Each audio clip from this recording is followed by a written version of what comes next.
게임 중독, 채팅 중독, 검색, 그리고 쇼핑 중독, 음란물 중독, 그리고 도박 중독까지 해가지고 이제 6개의 구분을 하는데, 이 구분된 내용에는 대상별로 그리고 성별로 다르게 집중되어 있습니다. 어떤 사람들이 더 인터넷에 더 빠져들고 더 거기서 또 빠져나오지 못하는 걸까요?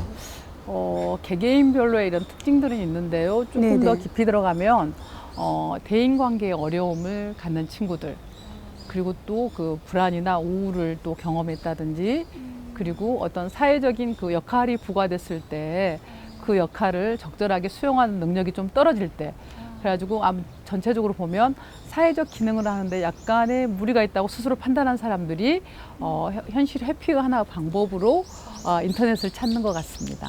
채팅 중독의 경우에는 여학생들이 많이 하는데, 이제 그 게임들의 그 인터넷 중독의 6가지 요인들에서 좀 더 깊이 들어가 버리면 가보면 인터넷 중독, 게임 중독의 특징을 봤을 때는 게임 자체가 한 게임을 개발하기 위해서는 몇백억이라는 돈이 투자가 됩니다. 기간도 1년 이상 프로그램 개발 시간이 들어가고, 그렇기 때문에 반드시 게임에 빠져들도록 만들어 놓습니다.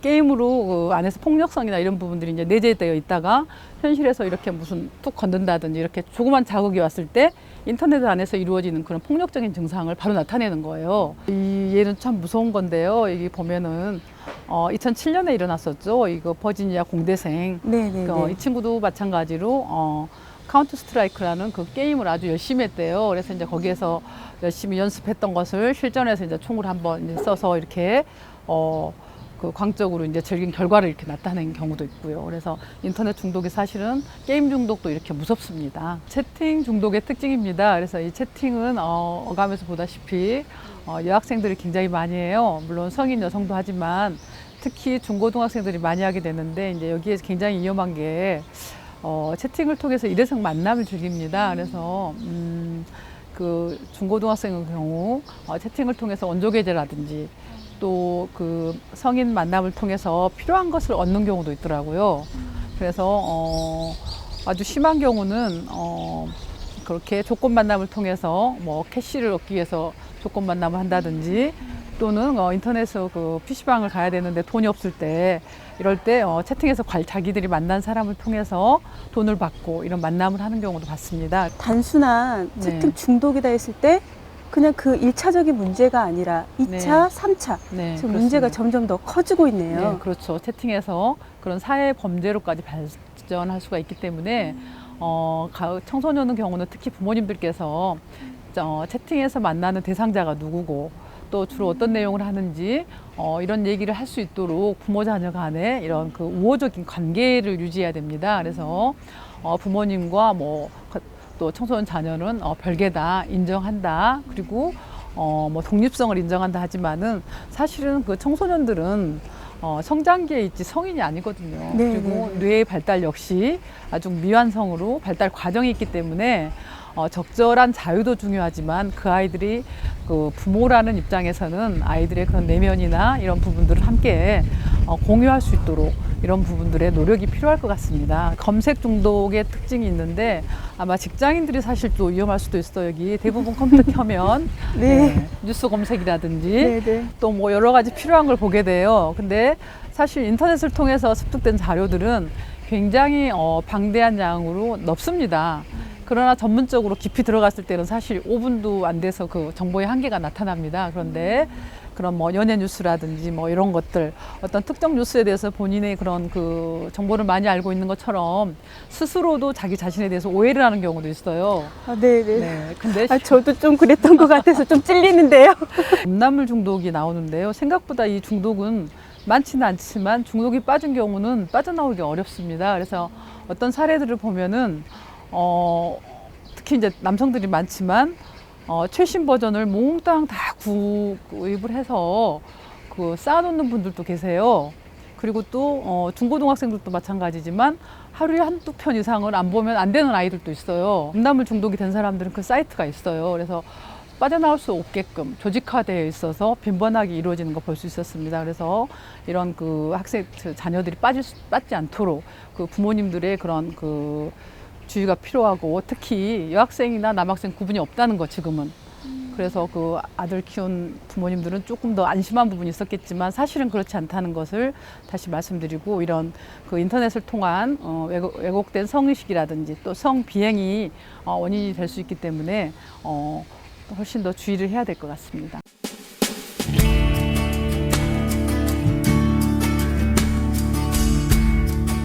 부모님 입장에서 내 아이가 문제가 있다는 것을 알면서도 병원이라든가 주위에 이렇게 알려가지고 도움을 받는 거를 갖다가 꺼리는 경우가 있거든요. 이럴 때 부모님 입장에서 내 아이를 위해서 현명한 선택을 해야 되는데요. 어떻게 해야 될까요? 대부분의 그 부모님들께서는 가장 두려운 게 내 아이가 중독자다. 이런 그 낙인이 찍힐까 봐서 굉장히 두려워합니다. 그런데 심리 상담과 또 그 인터넷 그 정신건강적인 그 의료 개입, 이건 분명히 차이가 있습니다. 가능하면 빨리 심리적 상담이든 정신과적인 개입이든 받아서 아이들이 그 중독에 더 이상 빠지지 않도록 이렇게 개입하는 게 더 우선 중요하다고 할 수 있습니다. 중독자 뇌와 일반인의 뇌를 이렇게 비교를 해놨어요. 네. 여기 보면 이제 빨간 부분이 그 에너지의 양입니다. 그래서 정상인의 뇌를 보면은 에너지가 뇌에 골고루 이렇게 퍼져서 전체적으로 활용이 되고 있어요, 뇌가. 그런데 중독자의 뇌면 일정 부분, 쓰는 부분만 에너지가 모아져 있습니다. 뇌의 특징이 항상 그 어린아이 때는 다 가지고 태어난다고 그러잖아요. 그래서 일정 부분이 지나면 뇌 신경세포 자체가 청소를 해요. 그래서 자주 사용하는 그 뇌세포는 놔두지만 쓰지 않는 세포들은 버려요. 활성화되어 있는 거라고는 게임밖에 없는 거예요. 그래서 특히 그 게임에서 총 쏘는 걸 연습을 했다. 그럼 이런 친구는 총 쏘는 것만 잘하는 거예요. 그래서 인간이 어떤 상황에서 정서적으로 공감하고 반응하고 또 저 사람이 저 상황에서는 참 슬프겠구나, 이런 정서적인 것을 느낄 수가 없는 거죠. 그래서 자기가 익숙한 방법으로 의사표현을 하는 거예요. 예를 들어서 잠을 자야 되잖아. 우리가 24시간 일하다 하면 그러면 며칠 동안 잠을 안 자고 게임을 한다든지, 또 심한 경우는 부부간에 30대 부부여도 잠자리가 1년, 몇 년 동안에 전혀 이루어지지 않고 뭐 PC방에서만 사는 남편도 있고, 이렇게 그런 아주 기본적인 욕구를 대체하는 그 기능을 또 하고 있습니다. 인터넷 중독이. 전 되게 깜짝 놀랐거든요. 네. 인간의 가장 기본적인 욕구조차도 이렇게 대처를 해버리게 되는 거네요. 어디까지를 중독이라고 생각하고 어디까지를 수용을 할 것이냐 했을 때 네. 그런 척도 개발을 한 게 있습니다. 해척도라 해가지고 청소년 자가 진단을 포함해서 대상별로 다 도구를 만들었습니다. 그래서 유아동에서 성인까지 만들어서 검사를 하는데 청소년들 같은 경우는 절대로 본인이 중독이라고 생각을 안 해요. 아무리 그 고위험 있는 친구들도 제가 좀 많이 해요, 이 정도죠. 잠재적 이용 사용자군의 경우에는 일상생활에 장애를 보이기 시작하죠. 그래서 인터넷 사용 시간이 늘어나고 또 그 집착을 하게 됩니다. 그래서 심리적인 불안정감도 보이고요. 또 절반 정도의 학생들은 아마 자신이 아무 문제가 없다고 생각을 하고 있지만, 그러나 이 친구들은 잠재적 이용군에 속합니다. 일반 사용자군에서 지금 잠재적 사용자군으로 넘어가면서 네. 그러니까 뭐 일상생활, 그러니까 뭐 예를 들어 학교 지각이라든가 네네. 뭐 아침에 늦잠 자가지고 음. 학교를 뭐 안 가버린다거나 뭐 이러면서 조금씩 지금 문제가 발생을 하는 거네요. 네, 그렇습니다. 근데 본인 이 친구들의 절반 정도가 자기는 정상적이다. 정상적으로 인터넷을 사용하고 있지 위험한 정도가 아니다. 이렇게 이제 인지를 한다는 게 사실은 더 심각한 거죠. 고위험 사용자군이에요. 그러니까 여기에서는 그 일상생활에서 심각한 장애가 나타납니다. 그래서 내상과 그 금단 현상이 나타나고요. 또 대인 관계에서 사이버 공간에 의존하기 때문에 일상에서의 그 인간의 관계에 참 어려움을 많이 느끼게 됩니다. 그리고 해킹과 같은 이런 비도덕적인 행위를 하지만 본인이 비도덕적인 행위를 했다고 전혀 인지하지를 못합니다. 그래서 이런 경우는 또 심한 경우는 가정 폭력이 이루어집니다. 그래서 인터넷을 못하게 하는 부모를 폭행한다든지 뭐 언어 폭력이나 이런 기물 파괴 같은 게 이루어지게 되겠죠. 이 단계에서는 본인이 지금 법에 접촉이 되고 하지 말아야 될 행동을 하고 있는데도 그걸 본인이 모른다는 건가요? 이 단계에서는 일반 심리 상담과 더불어 의료적인 개입이 필요합니다. 그래서 정신과적인 개입이 들어가야만이 이 친구가 정상적으로 돌아올 수가 있겠죠. 그럼 이 단계까지 갔을 때는 본인도 그렇지만 이미 네. 주변에서도 네. 쟤는 문제가 있다 네. 이렇게 알게 되는 경우네요. 그렇죠. 이런 경우는 정신과적인 치유가 반드시 들어가야 됩니다. 인터넷 중독에 이미 노출된 친구들은 어떨 것이냐 그랬을 때 고위험까지 갔을 때는 좀 어렵지만 잠재적 이용군에 있는 청소년들, 대체로 청소년들은 잠재적 이용군에 많이 있습니다.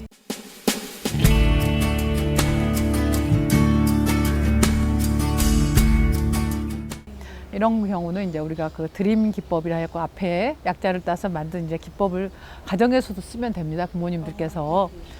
그리고 결국 사실 그 청소년 자녀는 부모님이 어떻게 개입하냐에 따라서 결과가 달라집니다. 그래서 부모님이 포기만 하지 않고 계속적인 관심과 지지를 가지고 하게 되면 아이들이 반드시 좋아져요.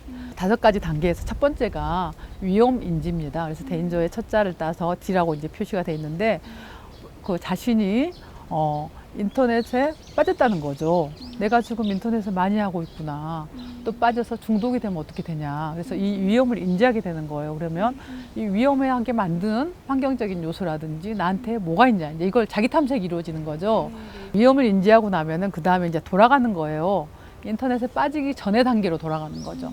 그래서 이를테면 뭐 우리 여성들 같은 경우는 지금 내가 살이 쪄 있다면 옛날에 내가 아가씨일 때 얼마나 늘씬했는데 그럼 그때 내가 어떻게 노력을 했지?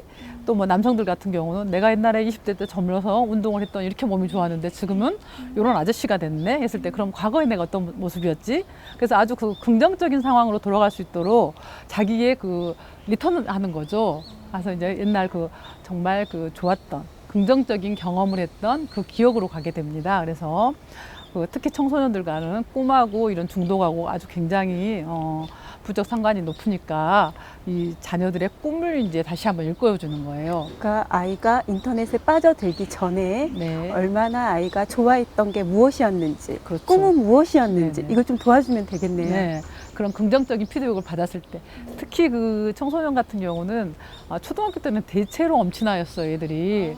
그 정말 그 말도 잘 듣고 공부도 잘하고 친구 관계도 좋았던 이런 거에 대해서 자꾸 부모님이 이제 그 다시 리마인드 시켜주는 거죠. 게임하기 전에 그 부모님과 선생님이 보여줬던 관심들 이만큼의 관심을 이제 부모님이 자녀한테 보여줬을 때는 반드시 이제 자녀들은 다시 한번 자기 자신을 보게 되는 거예요. 그러니까 게임을 하면서 잃어버렸던 본인의 그 좋은 점들을 네. 자꾸 이제 부모님이라든가 이렇게 좀 자극을 해줘라. 네, 그렇습니다. 그럼 이제 세 번째 단계는 뭐냐면 이제 평가를 하는 거예요. 다시 말하면 진단을 하는 거죠. 네네. 내가 일반 사용자군이더라 또는 잠재적 이용군이더라 이제 이런 것들을 평가를 하는 거예요. 자주 해서 보고 또 관련된 뭐 성격 검사나 진로 검사 이런 것들이 지금은 학교 상담실이 있기 때문에 굉장히 이런 걸 잘 해주세요. 그리고 또 뭐 각각 그 지역에 있는 전문기관들 이런 데 가서 이 검사를 받을 수 있도록 부모님들이 이런 그 지역 기관들을 잘 활용할 수 있으면 좋겠어요. 네 번째 단계가 스스로를 인정해 주는 거예요.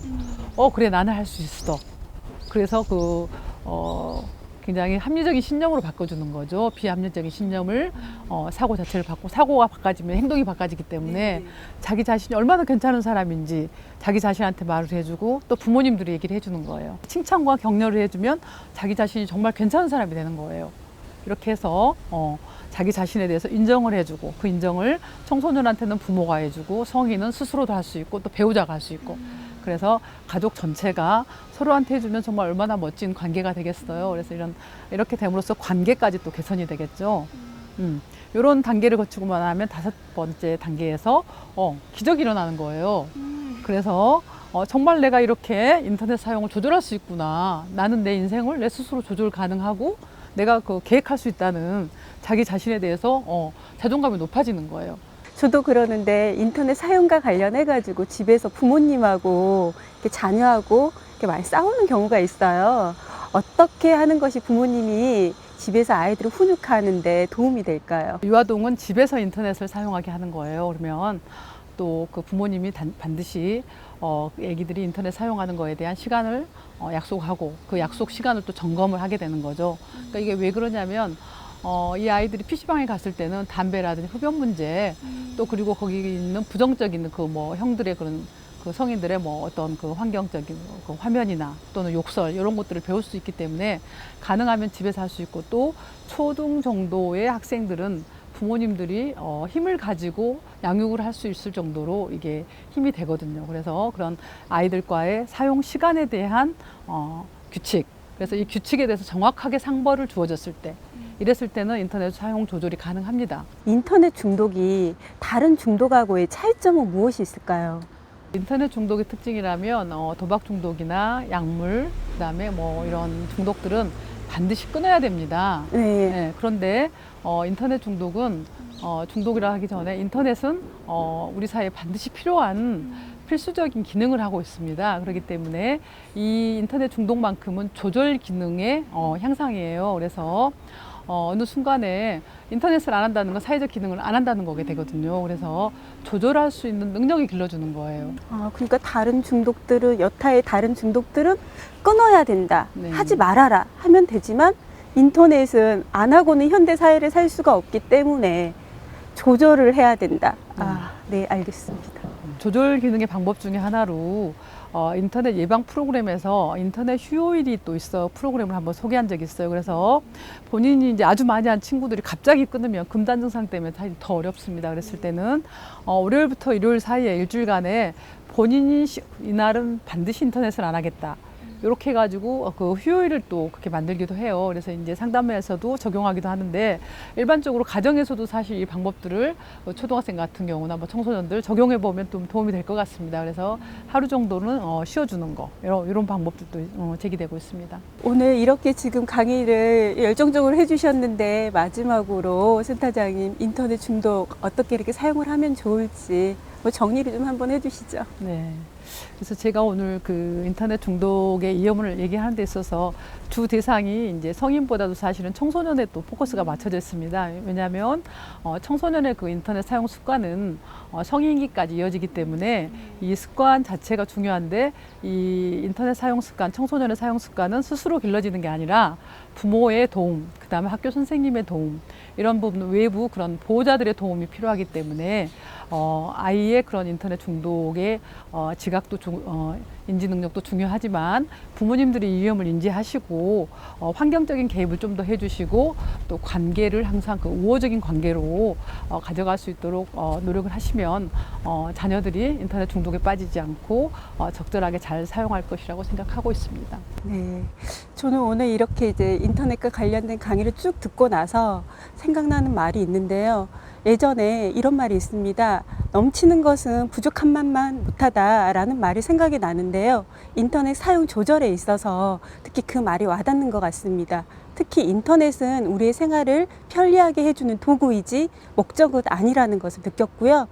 특히 청소년에게는 부모님과 선생님 그리고 주변 사람들의 관심과 사랑이 필요함을 다시 한번 알았던 것 같습니다. 저희가 오늘 인터넷에 대해서 모르는 부분들에 대해서 이렇게 속속들이 알려주신 거에 대해서 오늘 너무 감사드리고요. 오늘 수고하셨습니다. 네, 감사합니다. 감사합니다.